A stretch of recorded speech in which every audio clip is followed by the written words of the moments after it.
This is Pete Moore on Halo Talks NYC. I have the pleasure of bringing a friend of mine from 27 years ago when we entered Harvard Business School, class of 1999, Jaja Jackson.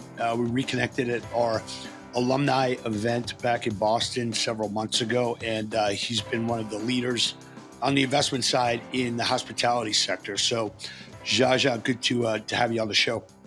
It's a pleasure to be here, Pete. Great to see you, Captain Halo. Thank you.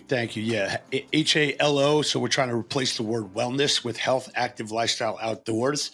And my desire to become a superhero at some point and get that award and take over Batman and Spider-Man's role in leading this industry is where I'm headed. So I got my hat of EBITDA on. I know you've created a lot of EBITDA over the years on the real estate side. So can you give our listeners a little bit of background, maybe talk about being at Airbnb on the ground floor and now at Iconics Capital? Yeah, sure. So Airbnb back in 2014, I joined the strategy and real estate function there. It was a very interesting time in the world where Airbnb had moved from its startup phase into its mainstream phase. It was still a private company, and Airbnb was trying to figure out how it could participate in the world of Class A multifamily and just apartments in general. And having done 14, 15 years as a real estate developer, creating homes, safe homes and communities for people in some of the world's best cities, I was able to partner with Chip Conley, who is a hospitality guru, to figure out how Airbnb and the multifamily world could work together. That then turned into an introduction to Iconic Capital, where I'm on the team today, and we created a platform that merges the very best of Airbnb with the very best of multifamily living. And that's what we do today. So when you took the leap and worked for Airbnb, which now obviously looks like a no-brainer, decision for you, was there an entrepreneurial chord that struck at the time for you? Oh, 100%. Prior to entry into the Airbnb world, I had created a startup coming out of Harvard Business School in 99 with my partner, Jason Palmer. We created a platform for colleges and universities. So I had a taste of what it meant to go from 0 to 1, work with venture capital, put a board together, build a team. We did all those things. But prior to that, I had been working with really institutional blue chips, McKinsey and Company, Emerald Fund. So getting into the entrepreneurial part of a very mature business like multifamily real estate or residential real estate was kind of a perfect combination of experiences I had had in very mature businesses, and then working with entrepreneurs and what it takes to be lightning quick, figure things out, be creative, and invent. So it was a very special time. And what you accomplished through that, obviously, you had like permitting, you had local communities that were kind of fighting against like, hey, I don't want this, I don't want my apartment complex turning into like a hotel. At the same time, the way I looked at it is, we're living in the United States. You have property rights. You should be able to, take that property and do pretty much what you want with it in order to generate ancillary income. So what are some of the things that were like key takeaways or learnings or like milestones that you're able to say, like, here's the problem and here's the solution that we figured out strategically how to make this work for everybody, all the stakeholders involved? 100%. So let's break this response into two parts. The first part is during the Airbnb years. That was about 5 years of time where we began with some of the largest multifamily REITs in America, EQR, Avalon Bay, others like that. And we really just sat down. I went into the offices and said, hey, I think you've got an opportunity to make your residents happier and to make more money if you will embrace this hospitality concept called home sharing. And mostly what I heard back was, we don't want to do that. And here are the 12 reasons why. Most of them were fear driven. Many of the people who were leading apartment providers at that time had never actually experienced Airbnb. Today, millions, hundreds of millions of people have. but at that time they had not. And of course, when you're running a 300 unit multifamily building, it's a precious commodity. You've got to make sure that the hallways are always right for the resident. You've got to make sure Mm, the asset is maintained. You got to make sure things don't break. And if you have someone who you don't know coming in for a night or 3 nights or a week or a month, that's a no go. So after canvassing all these different blockers, what we were able to do is figure out ways to respond to the safety issues and the trust issues. That's really what it takes whenever you're merging two platforms, hospitality plus anything. You're yep. talking about people engaged with product, and it all has to start with trust. So we built software and policies at Airbnb that would allow the multifamily businesses, the blue chip class A players, to slowly walk into the hospitality space. It's Right. called the Friendly Buildings Program back in the day. It's been taken over by some great people like Jesse Stein, who leads that business now at Airbnb, and Nate Placharzik and others who were all instrumental in creating that. And then the second part of the response is because that was moving in the right direction, Iconic Capital, who was an early investor in Airbnb, saw an opportunity to use that investment thesis that multifamily could outperform if it was willing to have a hospitality element. And we put together over $800 million. They asked me to come over to Iconic and work with Jeff Felder, where we launched this platform about 6 years ago. It's interesting because a lot of people, we run this Halo Academy. We talk about business models and we talk about almost like the creation of a new asset class, Exactly. or like taking an asset class and basically like optimizing or like changing some of the levers of it, Yes. to create outsized returns, off of the risk return line, diagonal line. So, what's the magnitude, either percentage wise or, return wise to say, hey, we took an asset class that had like a 10 or 12% return, capital appreciation adjusted, and we were able to basically drive more revenue through it. And that revenue is not a blip. That revenue is now like embedded in the asset class. Yes, yes. All right. I love how you describe that because that's the way we do it. I think that's the right way to think about it. So, for this asset class, which we will call flexible living for the Nice. Okay. moment, what Love we it. call it flexible living, it's a multifamily baseline product that would produce, let's call the baseline, your net income is zero. Okay, let's just call it zero because I want you to see the magnitude of the Yeah. change. When you use the Sentral, Sentral, that's the name of the platform, the manager that we created to do this.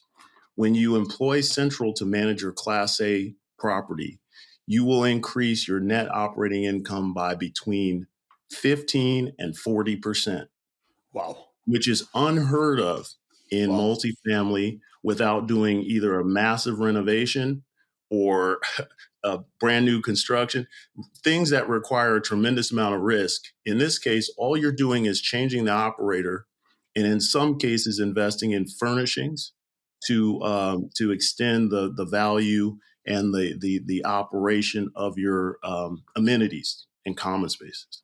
So that translates into an unlevered yield increase of that can be between 1 and 5 or 6%. And it's tremendous. This Yep. is something now we've seen over 2 or 3 years of consecutive operation in our own portfolio of 4,000 plus Class A multifamily units across the United States, and now we've seen it with 10 or 12 other institutional owners who are using Sentral today. If I take a look at Iconic, just to give people an understanding of, now you basically have created a competitive advantage in Exactly. as a buyer, right? So now you're not just like, I'm not just a financial buyer. I actually became a strategic buyer because I've got a technology and I've got a system in place that I can potentially pay more. I probably don't need to pay a significant amount of dollars more, but I might have to pay a little bit more on the entry point. However, my exit is already now embedded in an appreciation like on day one because I know what I'm deploying. Is that a fair summary? I like exactly how you summarize it. However, I would just adjust this. When you buy that multifamily asset, that Class A property, and you decide you're going to operate it as flexible living, You're going to change the asset class from core multifamily to flexible. You're going to purchase that asset at a traditional multifamily cap rate. Right. You're not going to pay a premium at all. And then you're going to deploy the right manager to operate it in a different way. And there you're not going to pay a higher price either, unless you start to get that extra revenue and that extra bottom line. So it's an all upside proposition if you do it properly. We underwrite everything just like multifamily, the way we always have. All Gotcha. of it is in the lift. So let's take like the way you think and the things that you've actually done successfully, such as deployed this.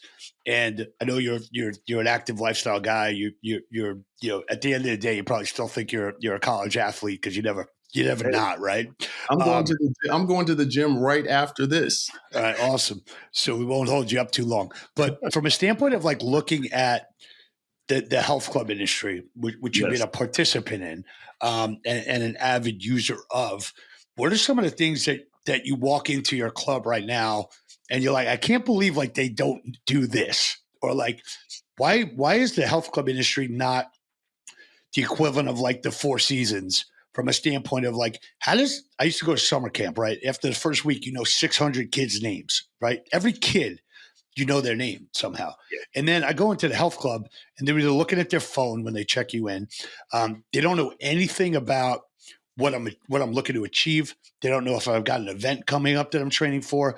They're not using really you as it's not a relationship. It's like a relationship with your credit card or your bank Yes. account. What is some of Yes. like the low hanging fruit that if I said, hey, Jaja, do me a favor, like you've accomplished your mission over there. Like come opine on the Halo sector. Like, what do you see personally that you're like, guys, you got to think about this differently?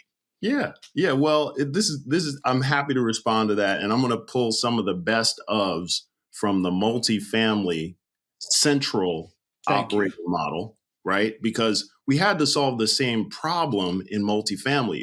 It's a sleepy industry that's done very, very well with and sometimes without much effort, and gotten very happy in some old ways. The innovation was around delivering a higher quality experience to the resident. In this case, in your question, Pete, we're talking about when I walk into a health club or my gym or fitness facility, and the first thing we do now inside of our multifamily buildings is we make sure that the person who is working that front desk, the first point of contact with the customer, is an employee of the business, not outsourced, Mhm. third party, and this is important, that person owns a little bit of Sentral. They own part of the property management company because we need everybody to think like an owner. Okay, from day one and from point one in the customer relationship. So this means instead of the phone, when they're looking down at the phone, they're looking for the customer before they even walk in the door. Yep. We make sure that the people in most cases are standing up Hmm. so that there's engagement at the eye to eye level. There's some physical contact and a connection between these two individuals or the groups. We have people wearing the appropriate outfits that set the tone for what's going to happen next and what that person wants to do. And then perhaps, I was going to say most importantly, but equally important is the technology that's backing up this human being. Okay, Hmm. so our experience teams have software that helps them to know every person who's going to walk in the door if they're a resident or a guest who is expected at the property. Gotcha. And this is how they're able to then know what's the mission of the particular day, know a little bit about that person if it's possible. And if all those things aren't true, just simply create a relationship right there on the spot. Awesome. So, how important is the fitness or workout recovery amenities at the properties you guys have flexibilized? Yeah, yeah, that's a new Is that word, a and I like. term? Yeah, I make shit up all the time, bro. I'm just going to keep Yeah, going with yeah, this. yeah. Remix. When Sentral is the operator, and Sentral will select multifamily buildings that have really good fitness facilities. Okay. And when I say that, I'm talking about the physical space, the equipment that is there, a range of things from sauna all or to cold plunge to all the necessary upright equipment free weights. Okay, so that's kind of your baseline. That's your standard.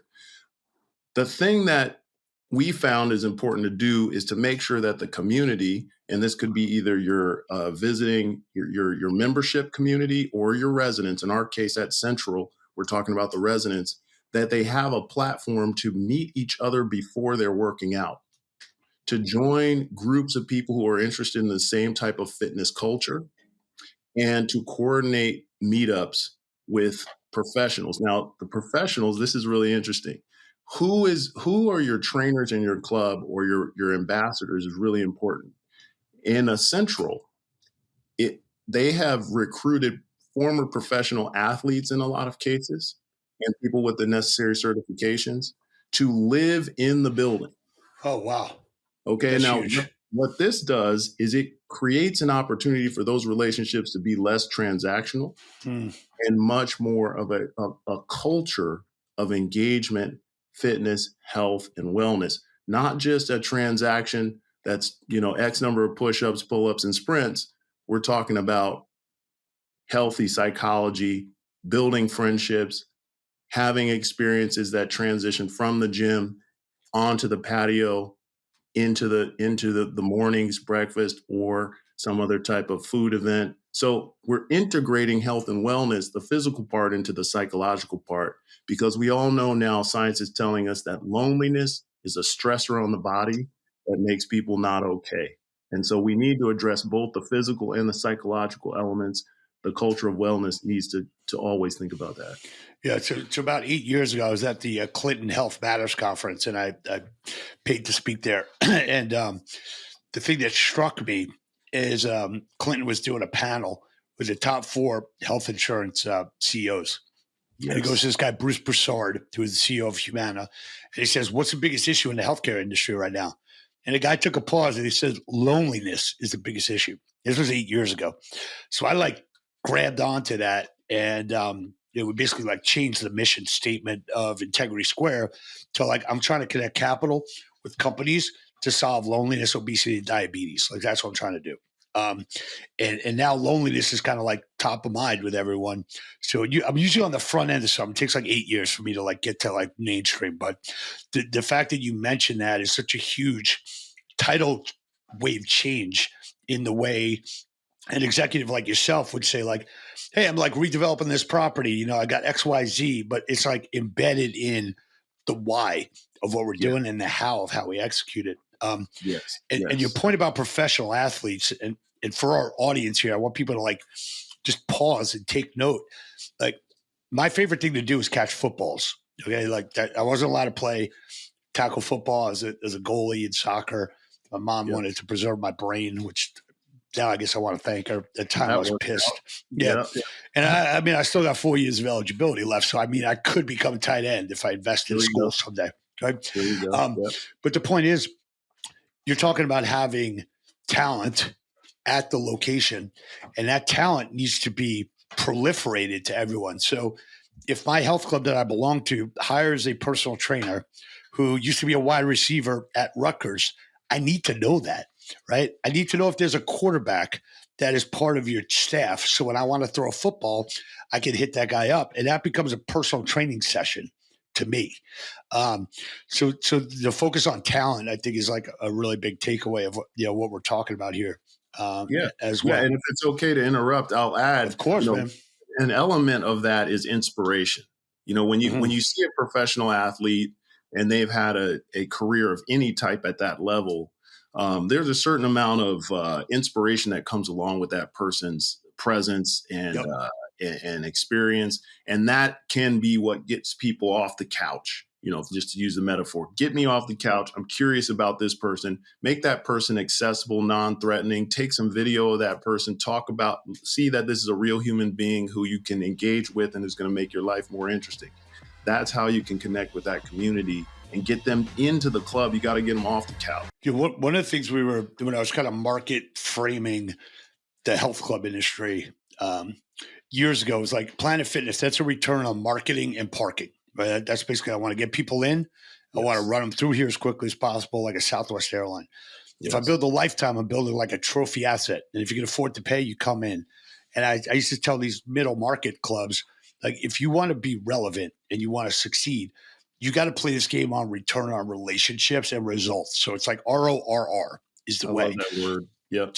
So the way your whole, it's not just you like kind of ingraining this in the people that are around you, but how do big companies that you've been involved in actually either hire the people that get it, or how do you educate them on becoming knowledgeable about, like, this is like in your DNA now, or I'm going to put it in your DNA?